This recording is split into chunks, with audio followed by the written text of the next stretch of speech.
Saving your first $10,000 is a massive accomplishment. Seriously, it takes discipline, it takes sacrifice, it takes a ton of hard work.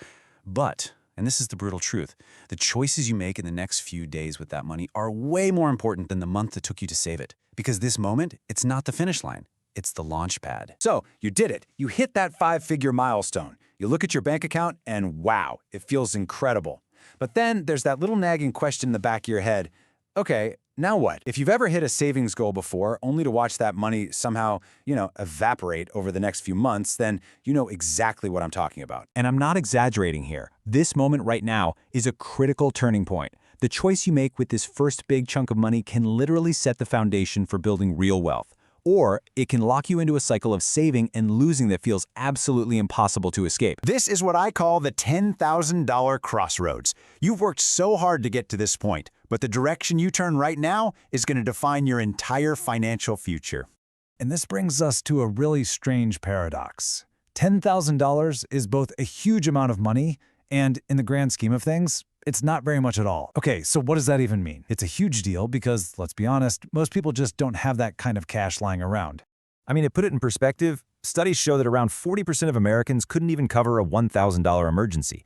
So by saving 10 grand, you are way ahead of the curve. You should be incredibly proud of that. But at the same time, it's not, I'm going to retire tomorrow money. It's not true wealth yet.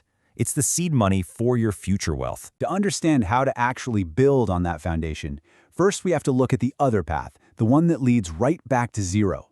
This is the all-too-common cycle that keeps so many people from ever getting ahead. Okay, so here's how it usually plays out.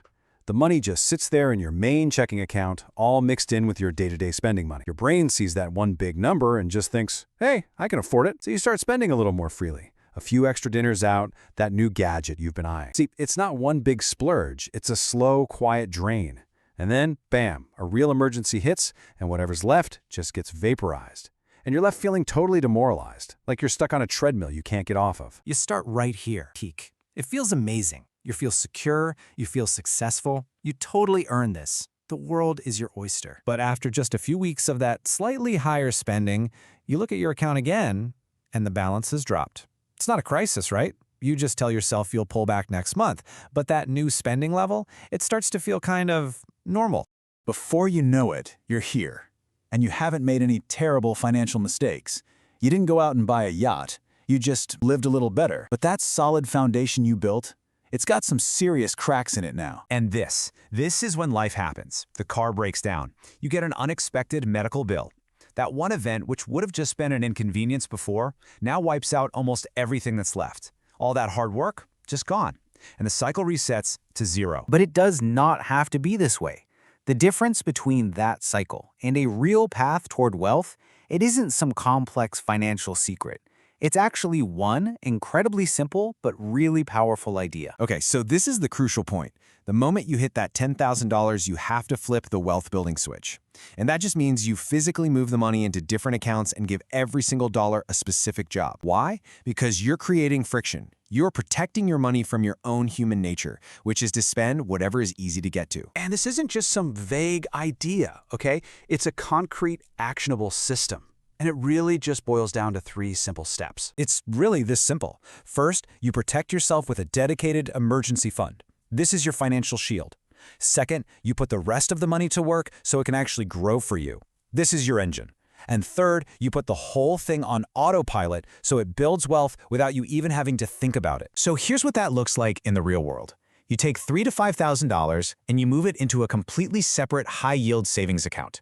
That's just a savings account, usually with an online bank, that pays you a lot more in interest than your typical neighborhood bank. It helps your emergency money keep up with inflation. And this money is only for true emergencies. Then you take the remaining $5,000 to $7,000 and you invest it. Now, this whole system requires a bit of a shift in mindset. It's about understanding the different jobs your money needs to do and then being patient enough to let it do its work for you.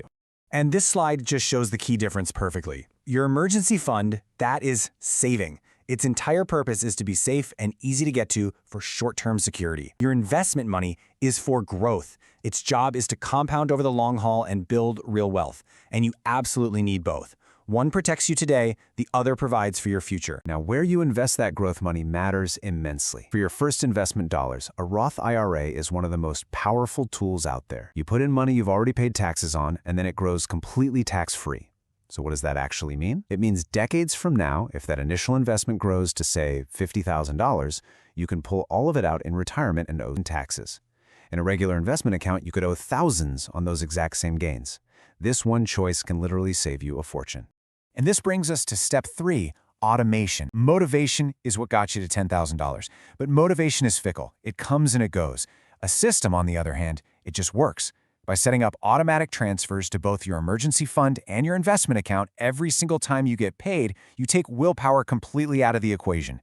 Building wealth just becomes your new default setting. So, we've seen the two paths. One is kind of the default path, the slow drain from lifestyle creep and unexpected emergencies.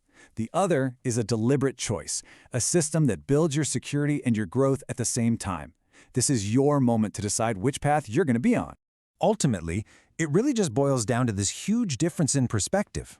Is $10,000 an opportunity to spend, or is it an opportunity to build? One mindset is focused on today's gratification, the other is focused on tomorrow's freedom. The choice you make with this money, it's not just about dollars and cents. It's about which mindset you're adopting for the rest of your life. So, what is this $10,000 for you?